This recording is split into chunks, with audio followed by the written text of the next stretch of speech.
Welcome to the BAPS Better Living podcast. Thank you for choosing to spend your time with us today.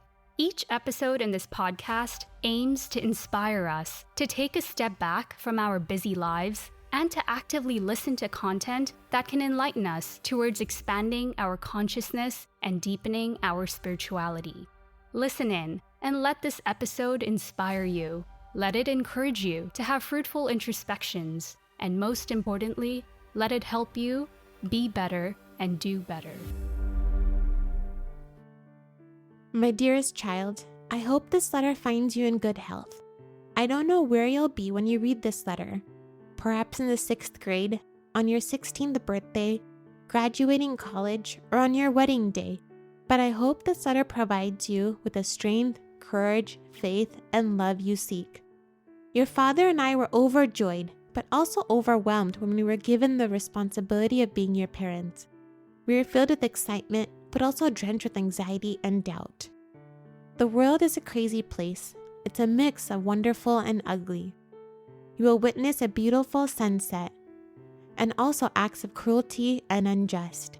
People around you will astound you with their acts of kindness and disrespect, where everybody does an intricate dance between joy and pain. So, as parents, how can we help you navigate your way in such a world and help you be true to yourself? Merely thinking of the question is daunting enough. So many distractions and avenues to take. Which direction should we point you in?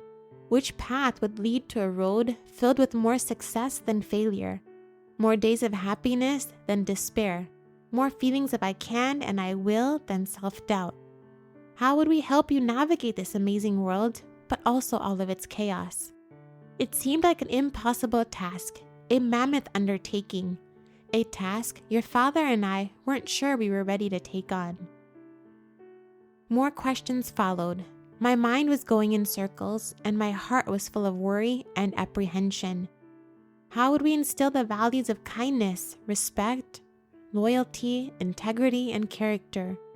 How would we be able to raise children who would become strong, brave, intelligent, and kind human beings? My child, I sit by your bedside every night after you go to bed and reflect upon the day. I would think not so much about your words and actions, but my response to your words and actions.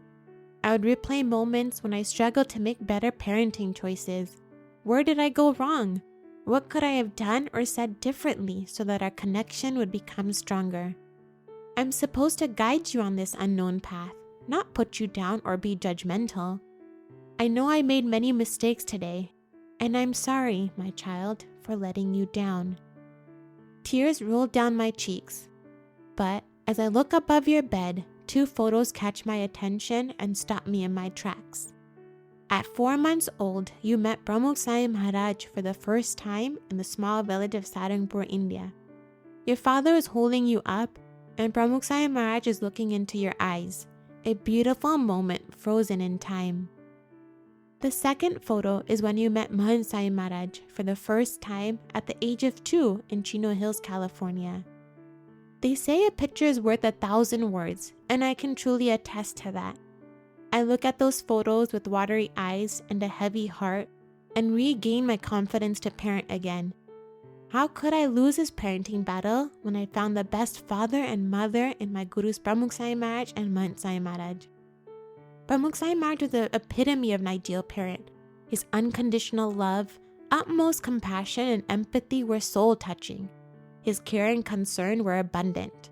His astounding patience and understanding provided guidance during many moments of despair and hopelessness, instilling in each recipient a sense of inner strength and courage to withstand life's most extraordinary waves. Pramukh Swami Maharaj often said that children are our greatest assets, our most prized possessions, and we must do everything we can to instill character in our children. It takes me a few moments to collect myself and regain the strength to become more of an ideal parent, like Pramukh Swami Maharaj. I'm not alone on this parenting journey. My child, you're not alone on this path either. We both have a true guide, a true mother and father who will always be there to hold our hands as we figure out life together. I tuck away this letter as a new dawn arises. I recollect my moments of reflection and begin to parent again, this time with more patience and understanding, just like Pramukh Swami Maharaj would have done. Not soon enough one day that week, I hear my children bickering in the distance. Bickering again for the 100th time, and it's not even lunchtime yet. I give them some time to figure things out independently, but soon enough, screaming ensues, and my daughter comes downstairs running in tears. I take a deep breath and remember my guru. What would he have done? What would he have said to the kids in this situation? Without becoming angry or frustrated as I would have before, I come down to their level and begin talking in a low voice. I ask them what happened, and without taking sides, I impart the lessons of sharing among siblings, being kind, and respecting each other. I talk to them just like Pramukh Swami Maharaj would have, in a loving and understanding manner.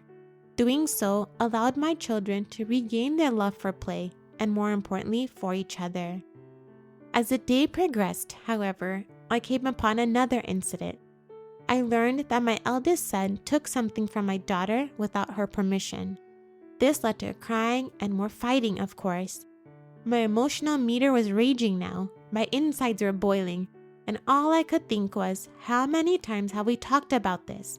What do you not understand about taking something that doesn't belong to you? But then, once again, I remembered my guru. How would he have approached this particular situation? Which words would he have used? How would he have turned the situation into a teaching moment? I go upstairs and calmly ask them to tell their story. Surely, both of them want me to believe their side of the story. But rather than taking sides, I use this moment to role play and talk about what we could have done differently. We talk about honesty and respect. Both children feel heard and carry on with their day with renewed hope and joy.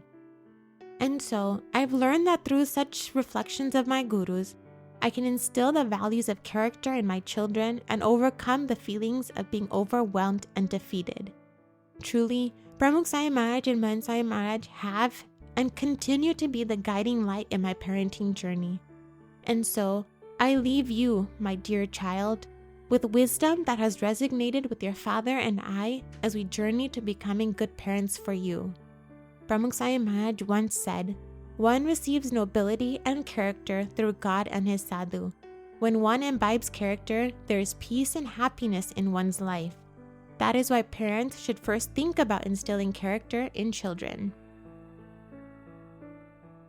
We hope you enjoyed this Better Living episode and that it added value to your life. All the content on this channel, including this episode, is created and managed entirely by Swamis and volunteers of BAPS from around the world. Our volunteers are continuously inspired by the sincere, transparent, and selfless lives of Pramukh Swami Maharaj, the late Guru of BAPS, and Mahan Swami Maharaj, the current Guru of BAPS.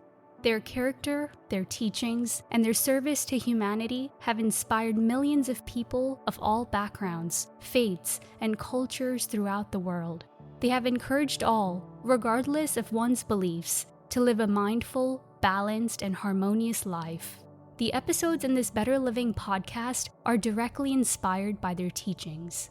If you enjoyed this episode and would like more content that inspires you to be better and to do better, follow us on Instagram and YouTube by searching for BAPS Better Living. Thanks again for choosing to spend your time with us today.